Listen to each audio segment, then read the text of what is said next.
십자가를 칠 수 있나 주가 물어보실 때 죽기까지 따르오리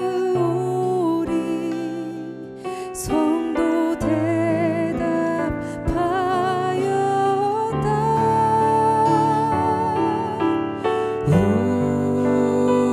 우리의 심령 주의 것이니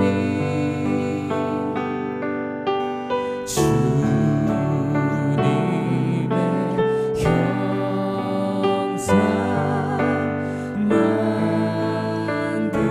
만드소서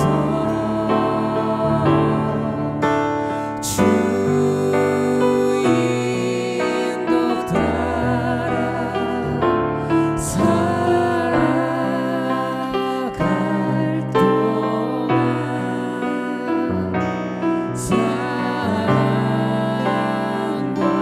충성 늘 바치오리다 너는 기억하고 있나 구원받은 강도를 그가 회개하였을 때 낙원 허락 받았다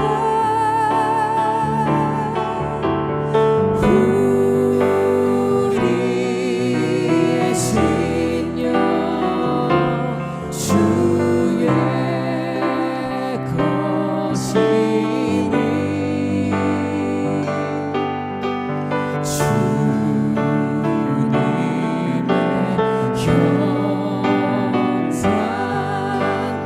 형상 만드소서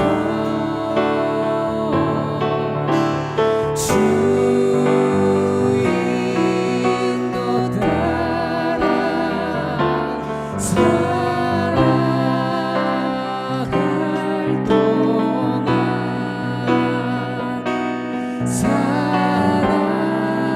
사랑과 충성 늘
우리의 심령 주의 것이니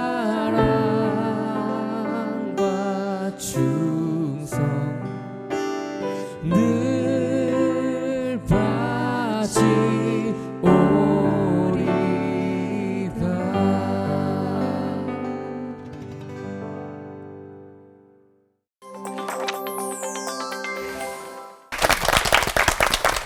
십자가를 질 수 있나 이 찬양을 그대로 넘기기가 어려운 건 요즘 한국 교회에 제자다운 제자가 있나라는 생각과 또 우리부터도 정말 제자다운 제자로 살고 있나라는 생각이 들어서일 겁니다.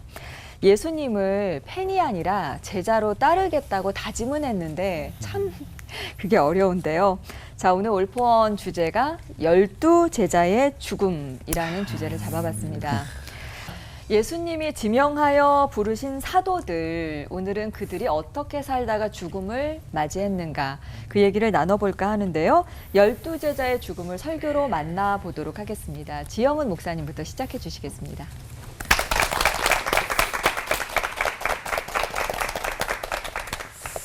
설교자에 따라 다르겠지만요. 12제자의 죽음, 이거는 설교자들한테는 제가 생각하기에는 결코 익숙한 주제가 아닐 텐데 이런 생각을 저는 했어요. 그리고 저는 지금까지 이제 목회 30수년 하는데 12제자의 죽음에 대해서 한 번도 저는 설교한 적이 없습니다. 그래서 올포원에서 어쩌면 이렇게 까닭스러운 주제를 가지고 있구나 이런 생각이 들었는데 보상이다. 성경에 12제자 중에서 죽음이 언급된 제자가 둘입니다. 첫째가 요한의 형제 야고보하고 그다음에 가룟 유다. 근데 가룟 유다는 물론 12제자에서 탈락했죠. 그렇게 보면 12제자 중에서 죽음이 성경에 기록된 제자는 야고보 한 사람이다. 이렇게 얘기할 수가 있죠.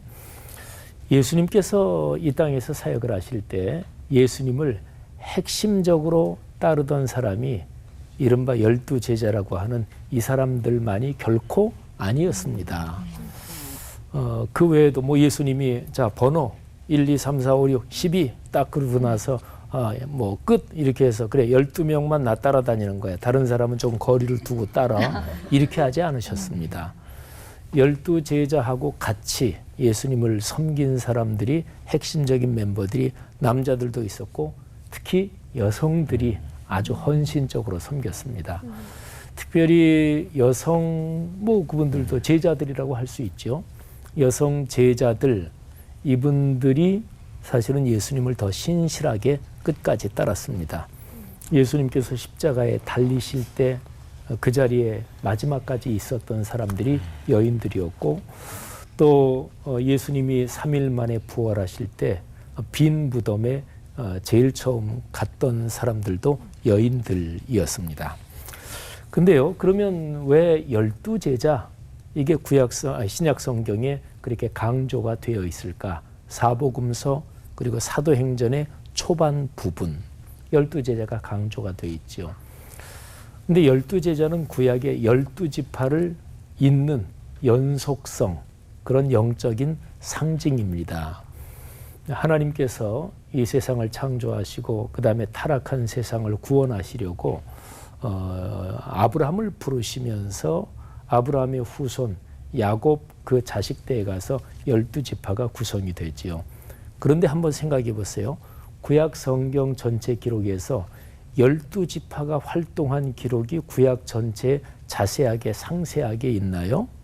없습니다.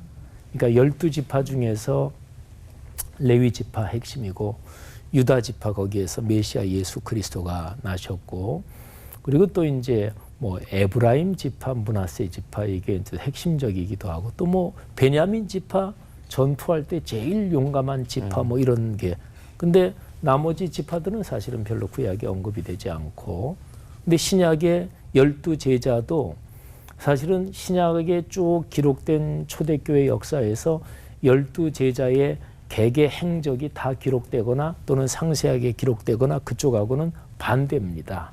사실은 거의 기록이 없어요. 오히려 7 집사님 중에 한 분인 빌립 집사님의 사역은 꽤 상세하게 기록이 여러 장면이 나오지요. 그러면 12이라는 게 뭐냐? 이거는 하나님의 구원의 의지가 담긴 그런 영적인 상징이다. 구약의 12지파, 신약의 12제자 이제 그런 거죠. 그런데 신약 성경 거기에서 이제 오늘 주제가 12제자의 죽음이니까 12제자의 죽음 중에서 유일하게 그 죽음의 장면이 기록된 야고보 사도행전 12장에 야고보의 죽음이 기록이 돼 있지요. 근데 12장 1절부터 5절을 보면 야고보의 죽음이 주제가 아닙니다. 베드로의 사역이 그 문맥의 흐름에서 주제입니다. 야고보의 죽음은 2절에 이렇게 잠깐 나옵니다. 요한의 형제 야고보를 칼로 죽이니. 그냥 이어가는 말이에요. 이거 좀 이상하지 않아요? 12제자 핵심적인 분들인데 그중에서 야고보는 최초의 순교자잖아요. 그러면 말하자면 순교적인 뭐 거룩한 열전이라고 할 수 있는 뭔가 기적적인 현상이나 특징적이고 사람들이 야고보의 죽음을 생각할 때 막 감동을 받고 이러는 얘기들이 나와야 되지 않나요? 근데 아까 말씀드렸죠. 요한의 형제 야고보를 칼로 죽이니. 목이 잘려서 죽었을까요? 아니면 죽으면서 어떤 현상이 있었을까요? 근데 사실은 성경 기록 그 이후에 초대교회 역사를 보면 감동적인 순교 열전이 굉장히 많습니다.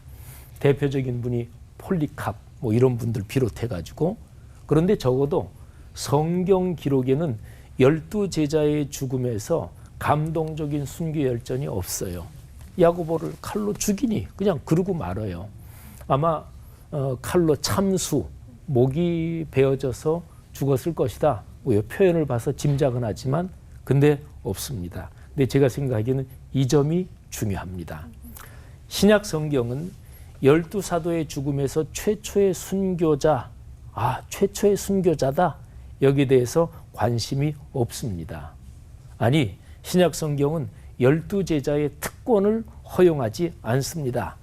12제자가 어떤 영웅적인 본을 보였다. 거기에 대해서 신약 성경에는 낌새도 없습니다. 뭐가 떠오르는 게 있어요? 없습니다. 근데 저는 이 점이 중요하다. 예수님께서 12제자에게 가르치신 것이 아무든지 나를 따라오려거든 자기를 부인하고 자기 십자가를 지고 12제자 그분들이야말로 예수님의 가르침대로 정확하게 걸어간 분들입니다. 저나 우리 그리스도인들이 인생길을 걸어가다가 12사도처럼 교회사에서 그분들의 영웅적인 죽음이 잊혀지는 방식으로 인생길을 끝까지 걷는다면 그게 가장 행복한 것이겠다. 그런 생각을 합니다. 기도하겠습니다. 하나님 은혜 감사합니다. 성경에 기록된 주님의 가르침을 지식으로는 알면서도 사실은 그러지 못하는 저희 자신들의 명예욕 또는 자기 자신의 자존심 여전히 살아 움직이는 부끄러운 저희들입니다. 용서하옵소서. 주님의 은혜로 주님의 가르침대로 12사도 그분들처럼 그렇게 걷게 하옵소서. 예수님 이름으로 기도 올립니다. 아멘.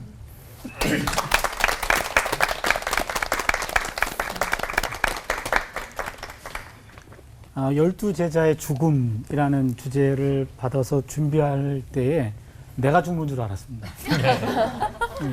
성경에도 없고 이게 몇 번 제가 우리 작가님하고 PD님에게 전화해서 이거 주제가 이게 뭐냐 이게 내가 죽겠다 그랬어요. 호상입니다. 끝나야 돼요. 네. 그래도 이미 주제가 나왔기 때문에 그리고 성도님들이 궁금해하는구나 그런 생각을 했습니다. 그러면은 우리 올포는 이게 주문 생산이에요. 주문 제작이. 주문 제작이라 내가 원하는 주제가 아니라 숙제가 오면 저는 만살 제쳐놓고 이제 준비해야 되는데 오다 받아서. 12제자의 죽음이라는 주제를 가지고 성경을 아무리 봐도 우리 지 목사님 말씀하셨듯이 한 사람 외에는 죽음 기사도 없고 근데 이러저러한 얘기들은 많이 소문에 들리고 그래서 고대 교회사를 전공한 전문가에게 제가 전화를 해서 자료가 있냐 교회사 쪽으로 그랬더니 자료도 없다는 거예요. 다 그냥 전설이다 이렇게 얘기하는 거죠. 그래서 가장 권위 있는 종교학 사전에 이 사도들의 죽음에 대한 그 당시 그림이 남아 있다거나 아니면 무슨 뭐 물건이 남았다거나 이런 거에 의해 가지고 기록한 것들은 좀 있더라고요. 성경에 없는 내용이에요. 잠깐만 소개할게요. 안드레 X자형 십자가형으로 순교당했다. 바돌로메 살아있는 채로 피부가 벗겨지는 고문을 받고 순교당했다. 작은 야고보 돌에 맞아 순교했다. 세베대의 아들 요한은 유일하게 독배를 먹었는데도 기적적으로 살았고 끝까지 천수를 다 누리고 자연사했다. 한 사람. 야고보의 아들 유다 몽두유로 맞아 죽었다. 마태, 에디오피아에서 손도끼나 무딘 도끼로 죽임을 당했다. 아유. 마띠아, 도끼로 참수를 당했다. 베드로, 십자가에 거꾸로 못 박혀 순교당했다. 빌립, 히에라폴리스, 오늘의 빠뭇갈레인데 고문으로 순교를 당했다. 시몬, 기둥에 거꾸로 매달려 톱으로 몸을 세로로 갈라 죽이는 어우, 형벌을 당해 순교했다. 도마, 인도에서 복음 전하다 창에 찔려 순교했다. 공통점은 다 순교예요. 와. 자연사 하신 분은 요한 한 분밖에 없었고, 제가 이걸 보면서 기도했죠. 요한같이 가게 하소서.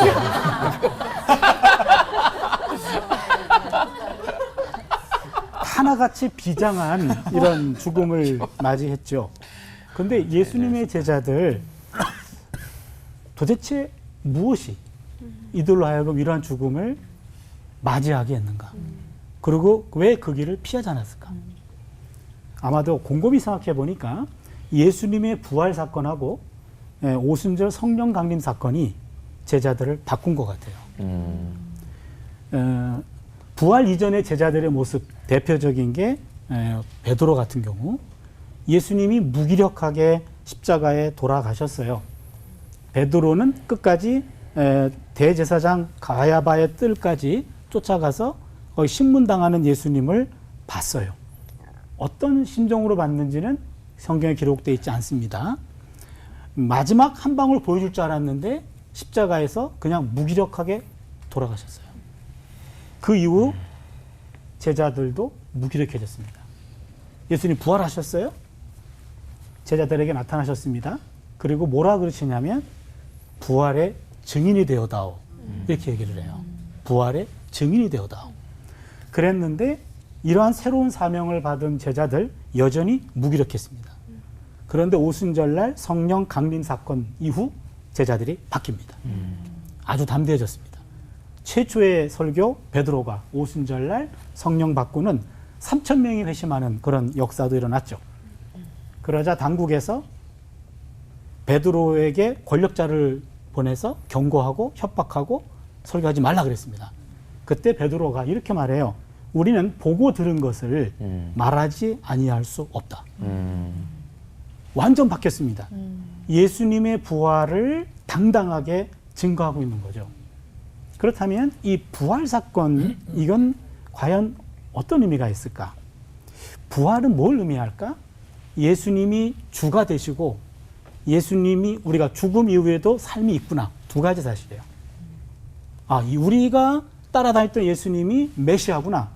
그 다음에 죽음으로 인생이 끝나는 것이 아니라 죽음 이후에 새로운 삶이 있구나. 이걸 깨닫게 된 거죠. 그러자 그들은 인간의 죽음이 극복되는 획기적 사건으로 부활 사건을 봤고 그것을 또 성령으로 완전히 인치심을 경험한 거거든요. 죽음이 인생의 끝이 아니라는 거고 죽음 이후에 삶이 있다. 죽은 자들이 부활한다. 그 첫 열매가 예수님이고 우리도 부활한다. 이걸 보게 된 겁니다. 부활과 영생에 관한 이야기죠. 그래서 의인들도 부활하고 악인들도 부활한다. 히브리서 11장을 보니까 유명한 믿음장이 나와요. 우리가 알고 있듯이 믿음은 바라는 것들의 실상이요 보이지 않는 것들의 증거니라.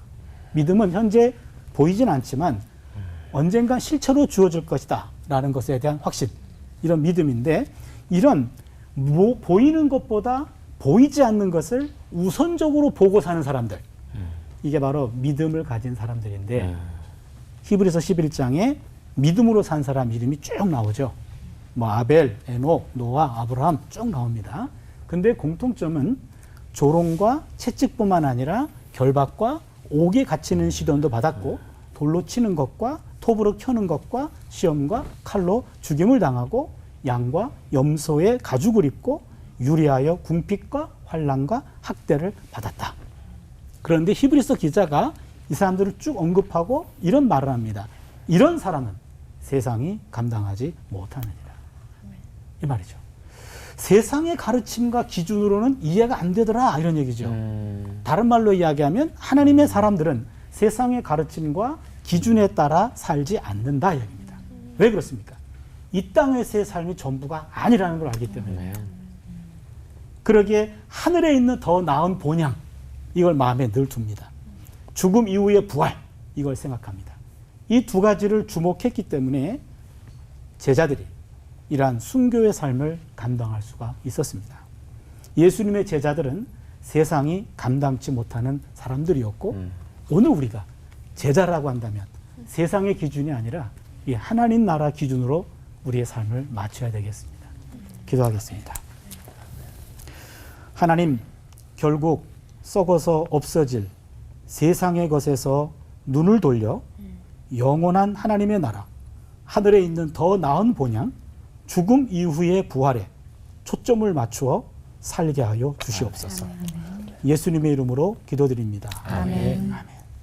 감사합니다. 예수님께서 제자를 부르시는 장면들을 쭉 보다가 보면 여러 가지 깊이 생각해야 할 점들이 참 많이 있는 것 같아요. 베드로 부르심에 대하여 복음서에는 2번 등장합니다. 이제 마태복음 4장과 누가복음 5장에 나오죠. 갈릴리 바다에서 고기 잡는 것을 보시면서 나를 따라오너라, 내가 사람 낚는 어부가 되게 하겠다. 그리고 첫 번째 부르시죠. 두 번째 부르심은 3년 제자 훈련 다 끝나고 예수님께서 죽음에서 부활하시고 승천하시기 바로 직전에 요한복음 21장, 조금 전에 지용 목사님 말씀하셨던 그 요한복음 21장에서 예수님께서는 다시 한번 부르시죠. 다시 한번 21장 보면 2번이나 부르세요. 이렇게 말씀하세요. 내가 진실로 진실로 내게 말하노니 내가 젊어서는 스스로 이렇게 활개치고 다녔지만 너 늙은 다음에는 남들이 네 팔 벌리게 하리라. 그게 바로 팔 벌려서 십자가에 죽을 순교에 대한 예언의 말씀을 하신 거라고 그 뒤에 이제 19절에 설명까지 딱 나와요. 그 얘기를 듣는 순간 베드로가 자신도 예수님처럼 뒤따라서 십자가 팔 벌리고 원치 않는 순교의 죽음을 죽을 것이라는 얘기를 듣는 순간 옆에 있는 요한을 보면서 쟤는요? 하고 물어보죠. 쟤는요? 그랬더니 와, 그 다음 문장 예수님께서 하시는 말씀 보면 굉장히 매정하게 이렇게 말씀하세요. 쉽게 표현하면 내가 재림하여 올 때까지 그 아이를 살려놓는다 할지라도 내가 무슨 상관 있어? 너는 나를 따르라. 두 번째 확인 사살이 바로 21장이 처음은 너를 나를 따르라 그래 놓고 요한 얘기해 놓고 너는 견눈질하지 마라. 너 나를 따라. 이게 두 번째 아주 확인해서 말씀을 하고 계시죠. 사실 이 본문을 묵상하면서 저는 참 많이 생각을 해봐요. 12제자인데도 어느 제자는 살려두시고 어느 제자는 다 죽이고 예수님께서 차별되고 하시는 건 아닐까. 그리고 묵상하다가 이런 생각을 했어요. 어디에도 없어요. 하지만 아마도 사도 요한은 나이가 제일 젊기 때문에 형님 제자들 다 순교하고 죽어가는 것을 끝까지 부릅뜨고 다 봤다가 마지막 증인으로서 그것을 다 증언하고 후대에 남겨놓고 죽도록 하기 위해서 끝까지 살려놓으신 건 아닐까 하는 생각이 들어요. 사실은 제명대로 살긴 살았지만 어떨까요? 순교하는 것이 더 편할까요? 아니면 산 목숨으로 순교하는 모습으로 목숨 연장해가면서 고난받으면서 살아 마지막까지 증언을 하는 것이 더 어려웠을까 생각 참 많이 합니다. 그냥 요한처럼 사실래요? 사세요. 10명의 제자가 죽어갔던 순교의 모습을 다시 묵상하면서 겁먹는 분들을 위해서 위로의 말씀을 드리고 싶어요. 그 위로가 뭐냐면 이런 거예요. 저는 너무너무 감사해요. 예수님 33세에 떠나셨어요. 근데 제가 살아온 생일을 보니까 예수님이 사셨던 2배, 66세보다 몇 년 더 살고 있어. 지금 죽어도 상관없어요. 네. 자, 저는 곰곰이 생각해 보면요. 예수님은 구경도 못했던 음식들을 너무 많이 먹었어요. 예수님이 치킨을 잡수셨겠어요? 아이스크림 구경도 못했을 거예요. 백숙. 요즘에 속이 그럴 때 라면 냄비에다 끓여가지고 와, 그 맛을 예수님이 어떻게 하시겠어요? 예수님께서는 이스라엘 땅을 바깥을 나가본 적도 없으셨어요. 근데 이 형편없는 놈은 이스라엘 땅에 벌써 6번, 7번 갔다 왔지. 이 지구를 몇 바퀴 돌았지. 나 오늘 지금 이 순간에 죽어도 예수님 앞에 너무 제자로서의 산 것보다는 너무 복받고 너무 형편없이 개인 욕심과 이것만을 추구하면서 살았던 것 아닐까 하는 생각이 듭니다. 뭐 간단하게 얘기해서 예수님의 제자 됨에 대하여 다시 한번 생각해 보면서 우리 마음속에 뭐 크게 생각할 것 없어요. 뭐 나 십자가에 죽고 뭐 순교하고 그 둘째 쳐놓고 내 구체적인 삶 속에서 내 욕심 조금 줄이고 절제하면서 감격하고 감사하면서 살아가는 예수님의 제자들이 되시기를 바랍니다. 아멘. 기도하겠습니다. 죽고 사는 문제를 한 손에 쥐고 나를 따라오라. 나와 함께 죽자. 부르시는 주님의 음성 앞에 참으로 주님과 함께 동행하며 주님과 함께 죽었다가 온 세상을 위하여 다시 부활하면서 살아가는 저희가 되도록 저희를 온전한 성숙한 제자로 삼아 주시옵소서. 아멘. 예수님의 이름으로 기도하옵나이다. 아멘. 아멘.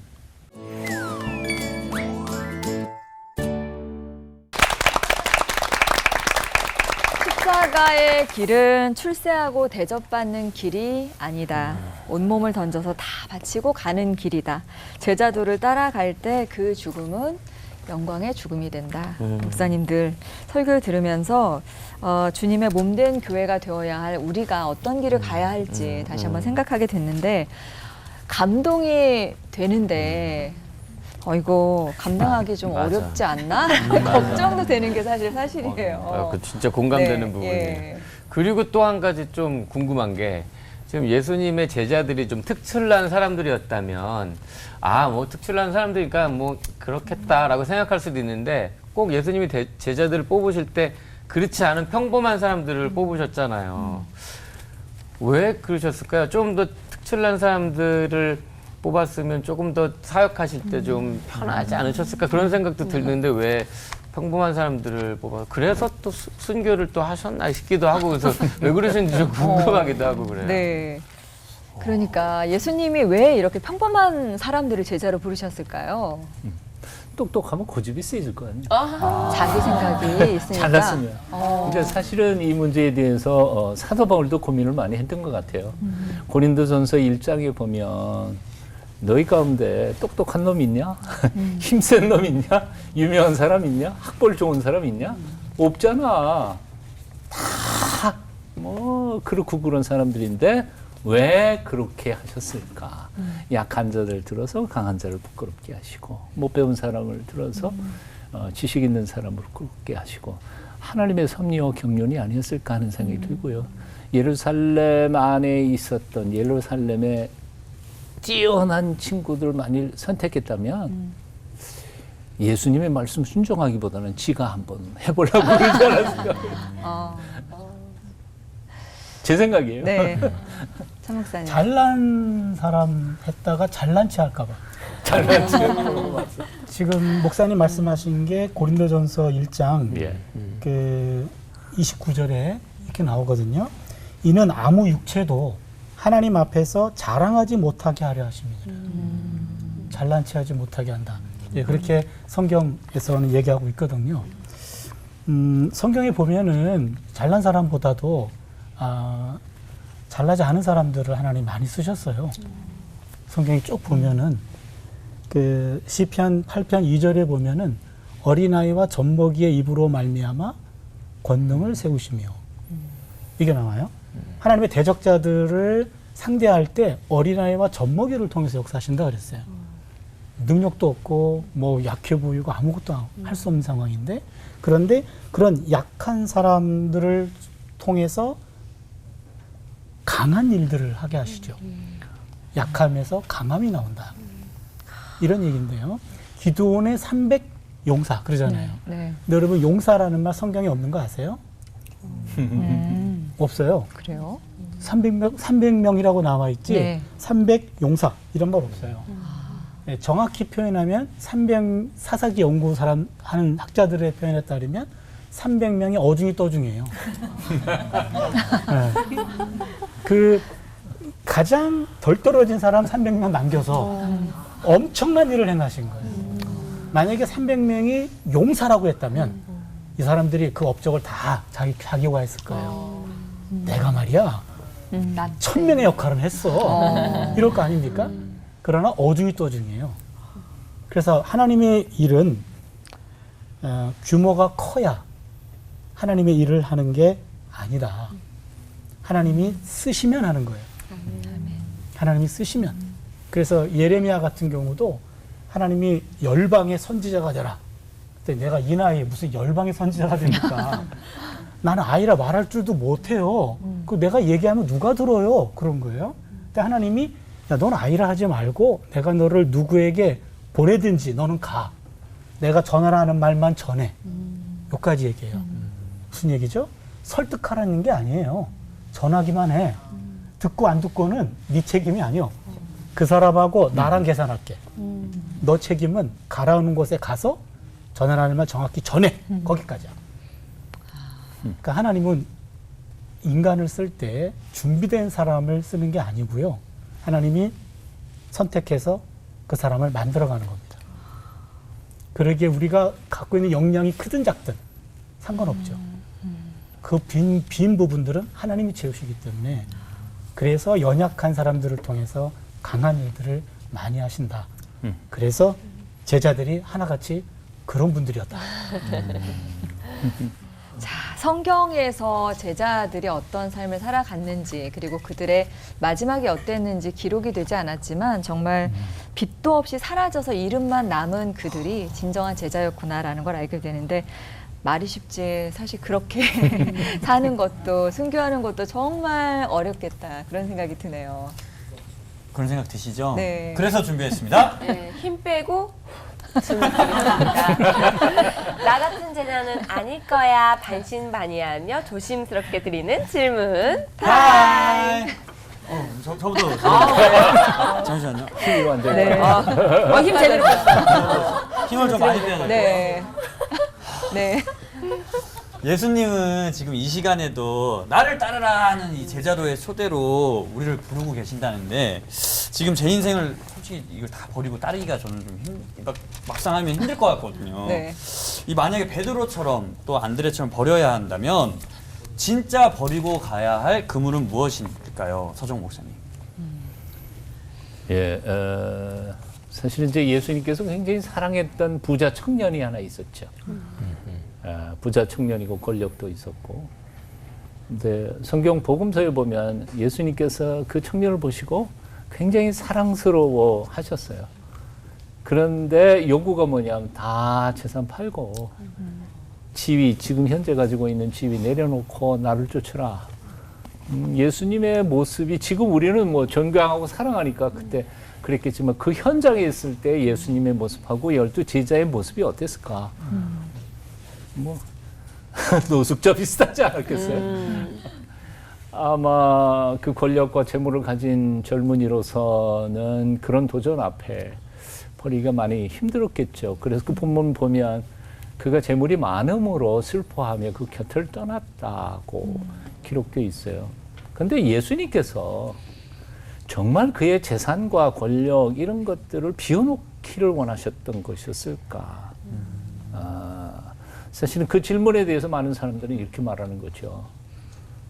사실은 우선순위의 문제이고 그리고 어쩌면 그 부자 청년이 그렇게 하겠습니다 하고 그 재물에 대한 욕심과 권력에 대한 이런 모든 것들을 정말 하나님의 뜻이면 포기하겠습니다.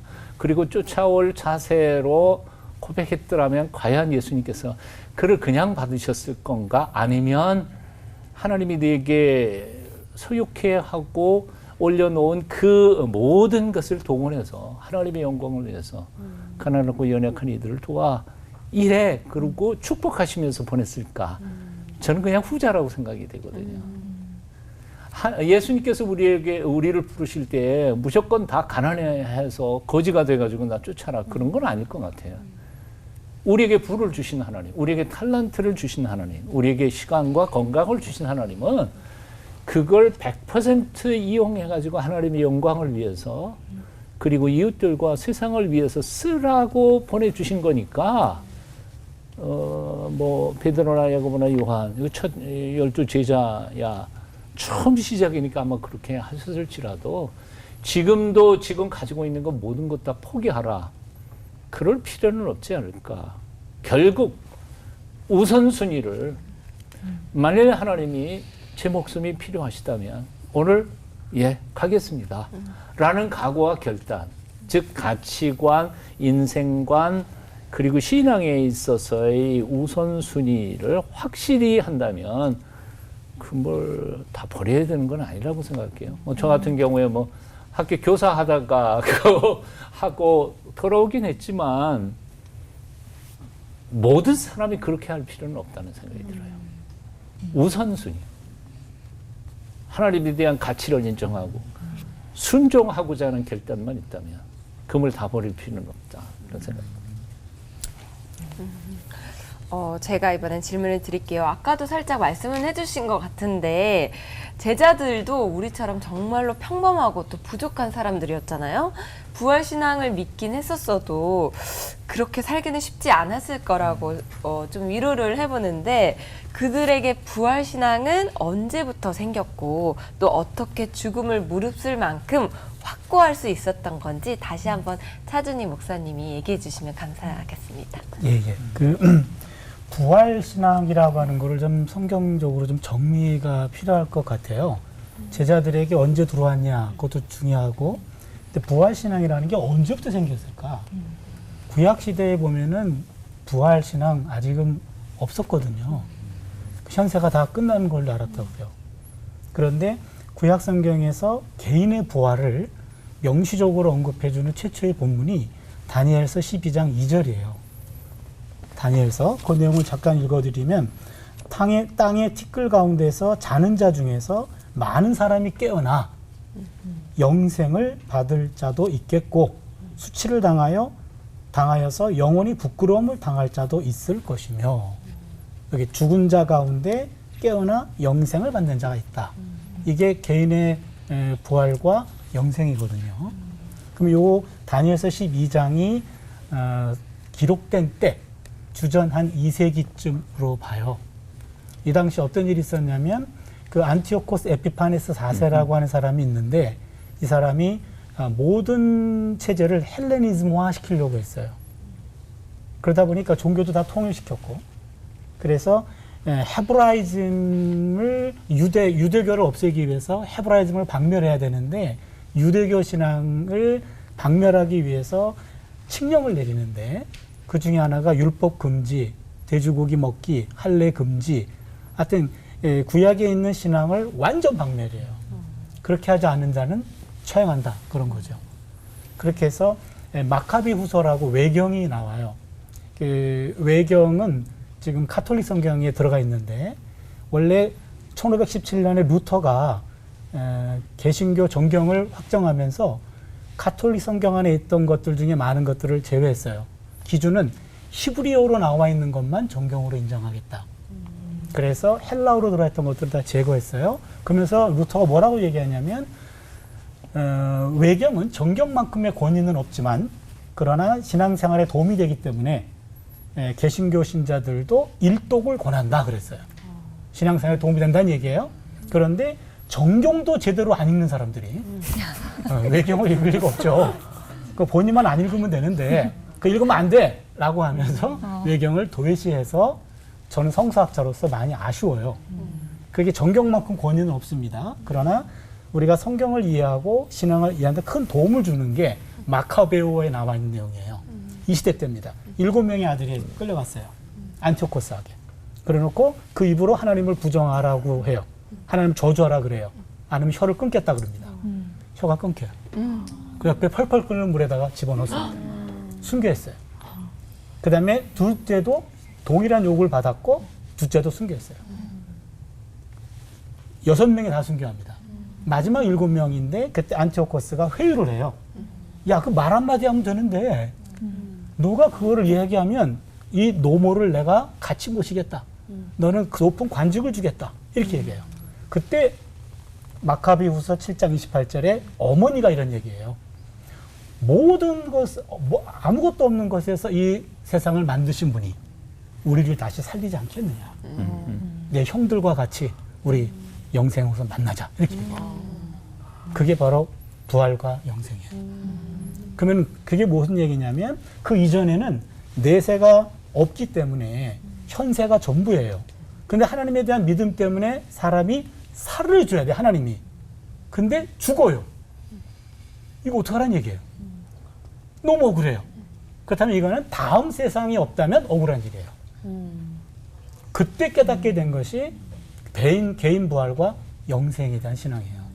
그래서 부활은 목숨을 내놓고 배운 진리예요. 그것이 신약시대까지 넘어가는데 예수님이 그 얘기를 하셨어요. 그리고 본인이 역사적으로 보여주셨어. 그게 제자들이 본 거예요. 그거를 증인이 되라 그랬어요. 아까 설교했듯이 그 보고 증인이 돼야 되는데 하나님의 영이 임하자 그게 가능했다고 얘기죠. 그래서 하나님의 영이 불을 붙였는데 영이라고 하는 것도 구약 성경에서는 모든 사람에게 임하는 영이 아니었어요. 특정한 사람에게만 영이 임했어요. 요엘서 2장 28절에 만민에게 영이 임할 것이다. 그 예언이 있죠. 그렇죠? 그게 사도행전 2장에서 이루어지는 거예요. 그러니까 우리가 하나님의 영이 임했기 때문에 개인의 부활도 믿게 되었고 부활신앙을 가지고 살아가게 되었다. 그래서 저는 성령 강림 사건이 굉장히 중요하다고 보는 거죠. 그게 교회를 만들었고 신앙인들은 부활신앙과 영생신앙과 하나님의 영에 이끌림 받는 삶이 필요하다.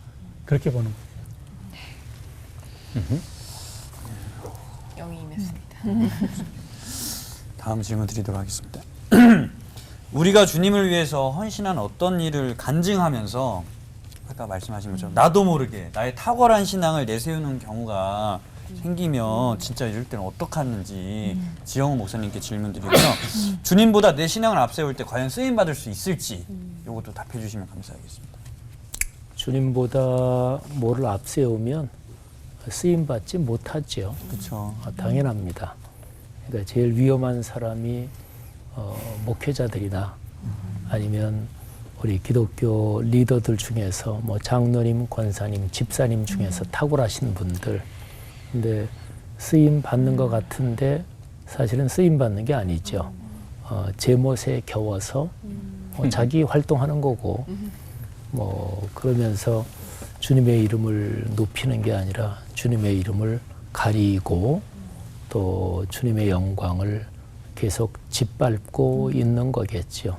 그러니까 주님보다 더 뭐 자기 자신이든 뭐 자기 명예든 뭐든지 간에 주님보다 뭐를 더 높이는데 어떻게 쓰임 받기를 원하겠어요?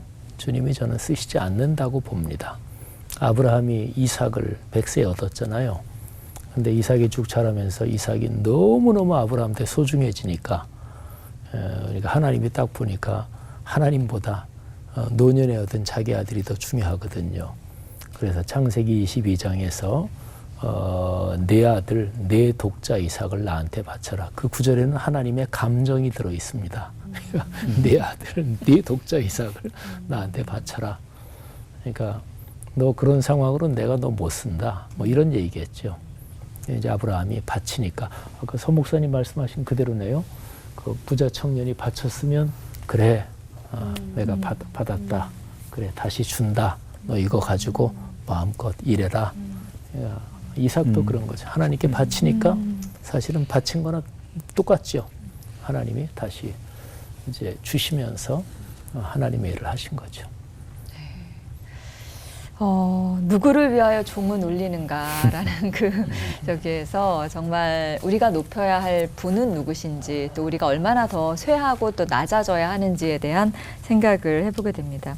아름다운 그리스도의 울림을 생각해보는 시간인데 우리의 마지막은 정말 어떻게 아름답게 장식을 해야 될까 그 고민을 좀 같이 나눠보고 싶네요. 네. 복음 때문에 목숨이 위태로운 상황이 닥친다면 나라면 어떻게 할 것인가 라는 질문을 목사님과 또 우리들한테 좀 던져보고 싶은데요. 목사님들께서 그런 상황에 닥치신다면 어떤 선택을 할 것이고 또 마지막으로 어떤 말씀을 한마디 딱 남기고 싶으신지 네, 궁금합니다.